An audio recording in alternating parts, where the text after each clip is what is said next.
জনগণ থেকে সম্পূর্ণ ভোট পেয়ে আজকে আপনারা ক্ষমতায় নাই। আপনাদের পায়ের তলা থেকে মাটি সরে যাওয়া শুরু করেছে। জনগণের ভাষা বুঝুন, জনগণকে মাঠে আন্দোলন করতে বাধ্য করবেন না। এই জনগণ যদি আন্দোলন করতে মাঠে নামে, আমরা বলতে চাই জনগণ দাবি আদায় করা পর্যন্ত রাজপথ ছাড়বে না ইনশাআল্লাহ। সংগ্রামী ভাই বন্ধুগণ, আজকে আপনারা সুযোগ থাকতে অবিলম্বেই আপনার গণভোটের রায় মেনে নিয়ে বাস্তবায়ন করা শুরু করুন। আমরা আপনাদেরকে সহযোগিতা করব। সংগ্রামী ভাই বন্ধুগণ, আমরা যদি বলতে চাই দেশের অবস্থা, সবাই নেতৃবৃন্দ বলেছেন জ্বালানি সংকট। আমরা যখন সংসদে কথা বলি জ্বালানির ব্যাপারে, জ্বালানি মন্ত্রী বলেন জ্বালানি কোনো সংকট নাই। তো জ্বালানির সংকট যদি না থাকে, স্কুলের কর্মঘণ্টা কমাইলেন কেন? সরকারি কর্মঘণ্টা কমাইলেন কেন? তাহলে আজকে শত শত হাজার হাজার লোক লাইন ধরে তেল নেওয়ার চেষ্টা করে কেন? এটা কি জ্বালানির সংকট দেখতে পারেন না আপনারা? হ্যাঁ, আপনারা দেখতে পারবেন। যখন জনগণের রুদ্রসে পড়বেন তখন সবই ঠিক পাবেন ইনশাআল্লাহ। সংগ্রামী ভাই বন্ধুগণ, আপনারা আজকে ক্ষমতা 2 মাস হতেই আবার চাঁদাবাজি শুরু করেছেন। চাঁদাবাজির এই দেশের জনগণ অতিষ্ঠ হয়ে গিয়েছে।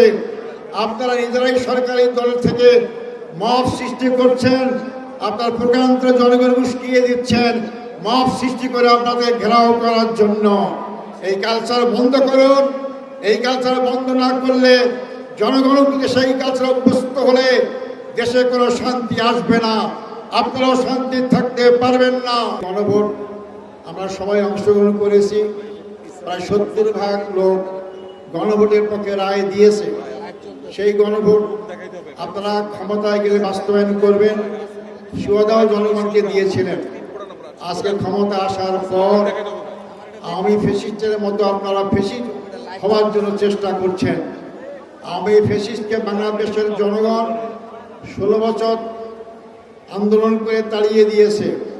আপনারা আজকাল জাতীয়তাবাদী ফ্যাসিস্ট সরকার, আপনারা যদি মনে করেন জনগণকে আন্দোলন দমাবেন আপনাদের পেটুয়া বাহিনী দিয়ে, তাহলে আপনারা বোকার স্বর্গে বাস করছেন। আদায়ের জন্য রাজপথে নামতে হয়েছে। আমরা সরকারকে বলতে চাই, রাজপথের আন্দোলন কিন্তু আপনাদের জন্য ভালো বার্তা দেবে না। যে সংগ্রামী ভাই বন্ধুগণ, আপনারা এখন গণভোটের ব্যাপারে সংবিধানের দোহাই দেন। আজকে কোন সংবিধানের বলে আপনারা ক্ষমতায় আছেন? কোন সংবিধানের বলে আপনারা এমপি হয়েছেন, মন্ত্রী হয়েছেন? কোন সংবিধান বলে আপনারা প্রধানমন্ত্রী হয়েছেন?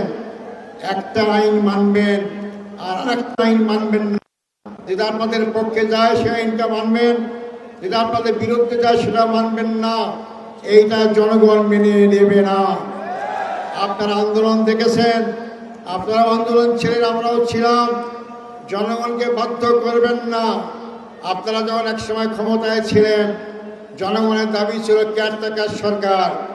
আপনারা নানান কথা বলেছিলেন, আমি সেই দিকে যাইতে চাই না। কেয়ারটেকার মানেন নাই, মানতে বাধ্য হয়েছেন জনগণের আন্দোলনের মুখে, কিন্তু আপনাদের জন্য সুখকর হয় নাই। আপনারা ক্ষমতা আসতে পারেন নাই। আজকে আপনারা ক্ষমতায় কিভাবে এসেছেন বাংলাদেশের জনগণ জানে। আপনারা কি পরিমাণ আসনে আপনারা ভোটের রেজাল্টে কারচুপি করেছেন জনগণ ভালো করেই জানে।